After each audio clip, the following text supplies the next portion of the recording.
ಉತ್ತರ ಕನ್ನಡ ಜಿಲ್ಲೆಯ ರಾಮನಗರದಲ್ಲಿರೋ ದೂದ್ ಸಾಗರ್ ಜಲಪಾತ ವೀಕ್ಷಣೆಗೆ ತೆರಳಿದ್ದ 11 ಜನರ ಮೇಲೆ ಪ್ರಕರಣ ದಾಖಲಾಗಿದೆ. ನಿಷೇಧ ಇದ್ರೂ ಅಕ್ರಮ ಪ್ರವೇಶಕ್ಕಾಗಿ ಈ ಕ್ರಮ ಜರುಗಿಸಲಾಗಿದೆ.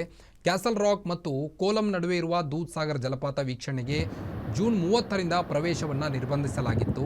ಘಟ್ಟ ಪ್ರದೇಶದಲ್ಲಿ ವಿಪರೀತ ಮಳೆಯಾಗುತ್ತಿದ್ದು ಈ ಭಾಗದಲ್ಲಿ ಅಪಾಯ ಸಂಭವಿಸುವ ಸಾಧ್ಯತೆ ಇತ್ತು. ಸದ್ಯ ರೈಲ್ವೆ ಇಲಾಖೆ ಸೂಚನೆಯನ್ನು ಧಿಕ್ಕರಿಸಿ ಅನಧಿಕೃತವಾಗಿ ದೂದ್ ಸಾಗರ್ ಮತ್ತು ಕ್ಯಾಸಲ್ ರಾಕ್ ನಿಲ್ದಾಣಗಳ ನಡುವೆ ಟ್ರ್ಯಾಕಿಂಗ್ ಮಾಡಿಕೊಂಡು ಬಂದಿದ್ದ 21 ಜನರ ಮೇಲೆ ರೈಲ್ವೆ ಕಾಯ್ದೆ ಪ್ರಕಾರ ಪ್ರಕರಣವನ್ನು ದಾಖಲಿಸಲಾಗಿದೆ. ದೂದ್ ಸಾಗರ್ ಜಲಪಾತಕ್ಕೆ ಸಾರ್ವಜನಿಕರು ಅನಧಿಕೃತವಾಗಿ ಇಳಿಯುವುದು ಮತ್ತು ರೈಲು ಹಳಿಗಳ ಮೂಲಕ ಟ್ರ್ಯಾಕಿಂಗ್ ಮಾಡುವುದು ಕಂಡುಬಂದಲ್ಲಿ ರೈಲ್ವೆ ಕಾಯ್ದೆ ಪ್ರಕಾರ ಸೂಕ್ತ ಕ್ರಮ ಕೈಗೊಳ್ಳುವಂತೆ ಆರ್‌ಪಿಒ ಅಧಿಕಾರಿಗಳು ಸೂಚನೆಯನ್ನು ನೀಡಿದ್ದಾರೆ.